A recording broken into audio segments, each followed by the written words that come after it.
As we entered the extravagant corridor, the most beautiful tune played in the distance. But almost as soon as we began to enjoy its dulcet tones, the music stopped, dead.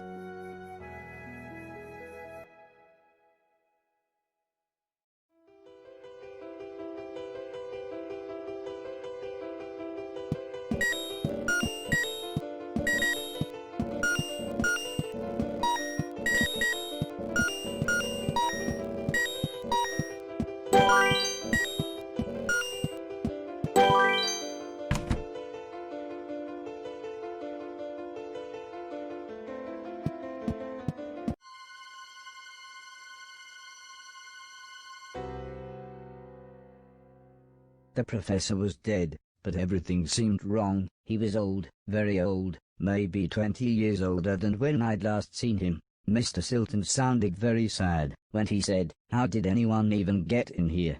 I don't know what to do now. I suppose we'll head back to the train station."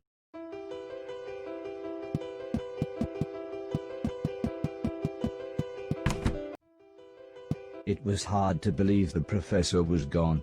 Although he was always suspicious of me, I was sad to think I'd never see him again.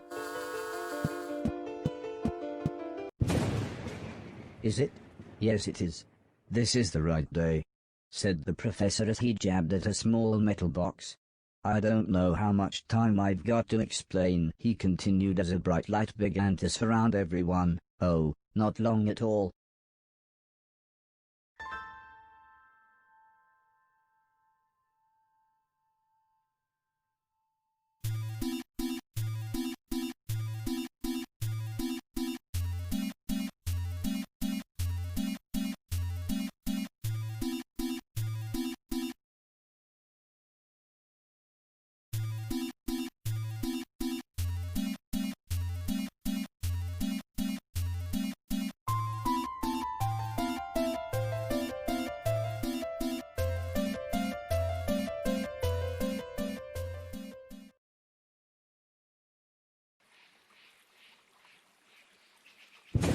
We had reappeared just as smoothly as we had left, but we were somewhere very different. Mr. Preston and Mr. Logan were speechless, but the professor just continued studying his box. Looking back, I suppose I was rather stupid, as I ended up chasing a beautiful butterfly. I was lost, but soon I realized I wasn't as alone as I thought.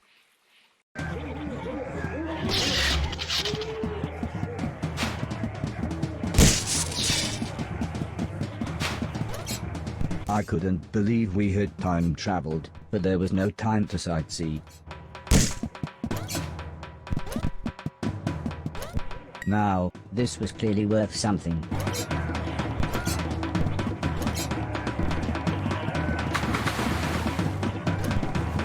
The prehistoric world looked like paradise, except for the killer cavemen.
Some things were worthless junk, but this could be sold for a decent price.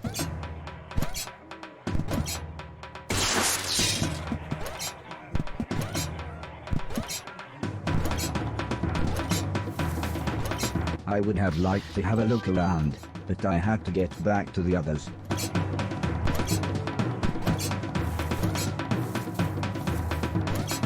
This was one of the most valuable things I'd seen.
After literally 10 minutes of Mr. Preston and Mr. Logan saying "whoa" and "dude," the professor began to explain, "Time travel, if I can find the correct point in time, then I should be able to, well, make things better." "I suppose it's like we're in that excellent movie," chuckled Mr. Logan. "Back to the Future?" replied Mr. Preston. "No, that excellent movie. Back to the Future 2? Time Bandits? Time Cop? Terminator? Groundhog Day? Groundhog Day? Groundhog Day." The box let out a loud bleep as the professor gave it a heavy thump. "This damn thing's so dependent on the maths used to calculate where the Earth is at any one point in time and space, that it's almost random where we'll end up, or even how long the time window will stay open. That last one was the shortest I've had yet." Although obviously apprehensive of our situation, I think Mr. Preston and Mr. Logan were too excited to really pay attention. But they were far less excited when I asked what his longest stay was, and the professor replied, "About 15 years. I was stranded in ancient Egypt for so long. They had me build them a steam-powered robot. You should have seen the things they had it build. Yes, wonderful things. It was like I was Thoth incarnate, or the modern Prometheus. Speaking of which, robot, have a look around, see if you can find anything to make a fire."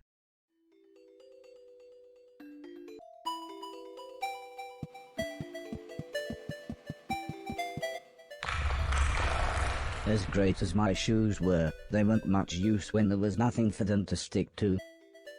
I rolled deep into the cave, but at least I had found the professor some firewood. Now I just needed to get back to everybody else.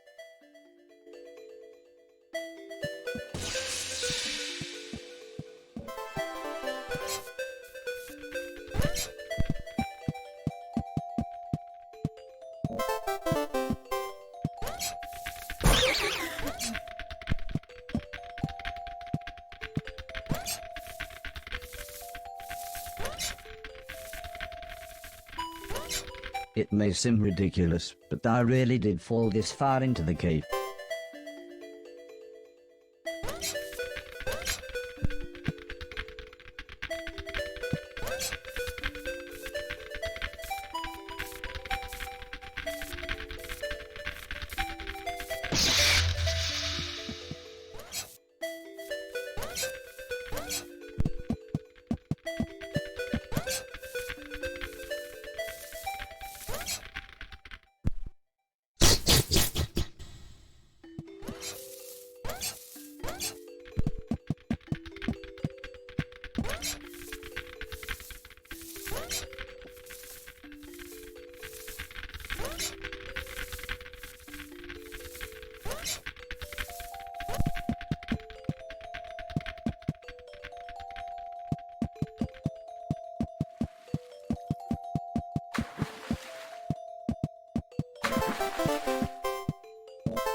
things started to look familiar. I was pretty sure I was nearly back where I had originally fallen.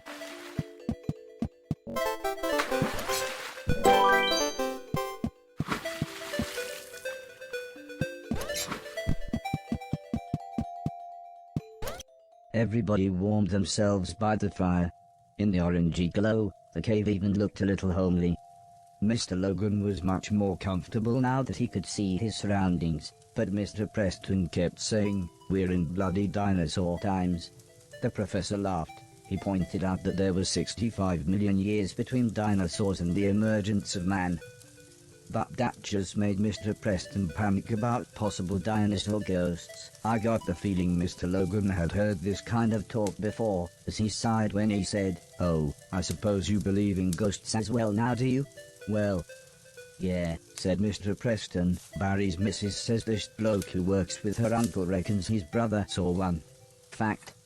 And with that, he began to tell the most amazing story I had ever heard. He explained how there was a man traveling through the Black Wall Tunnel who saw a young motorcyclist stood by a smashed-up motorbike. The man stopped, so the motorcyclist told him an address, but when he got in the back of the car, he fell silent, clearly in shock. "This isn't a ghost story," interrupted Mr. Logan. "This is called giving someone a lift." Mr. Preston was annoyed. Mr. Logan's stupid joke had ruined his train of thought. The brother of a bloke who works with Mrs. Silton's uncle gave a young motorcyclist a lift after a crash outside the Black Wall Tunnel. I said, just happy to be part of the conversation.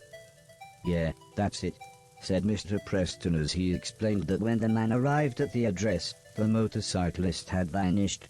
He said the man, not knowing what else to do, knocked on the door of the house. Soon an old lady answered, and when the man asked her if she had a son, she burst out crying and sobbed, "I did have, but he died 10 years ago today, just outside the Black Wall Tunnel." I couldn't believe my audio sensors. This was concrete proof of the afterlife. I mean, Mr. Logan did point out that the story was from a children's TV show called Grange Hill, but you can't argue with the facts. Soon, the professor had finished inputting whatever data his box needed.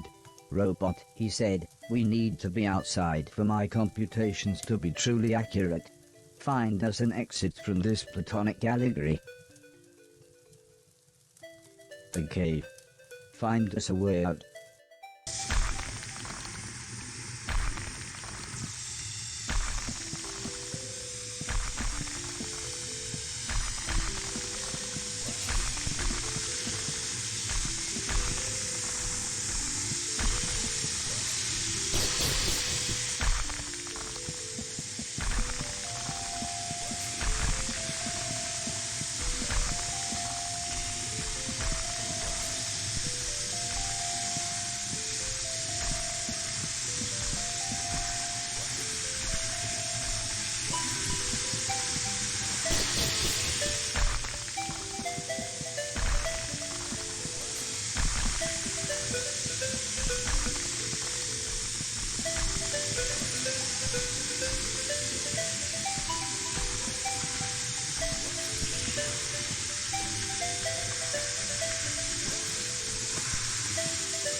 This block looked perfect, so I decided I would only place it where the professor said I should.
Well, I've reversed the polarity of the neutron flow, so, here we go, said the professor as the glowing light surrounded us again.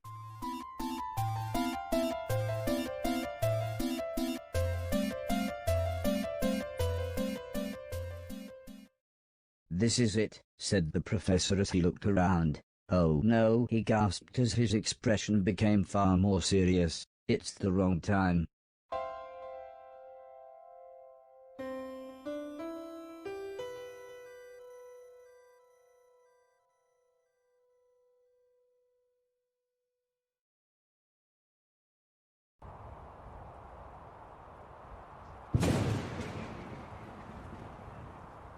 We had appeared in another barren desert.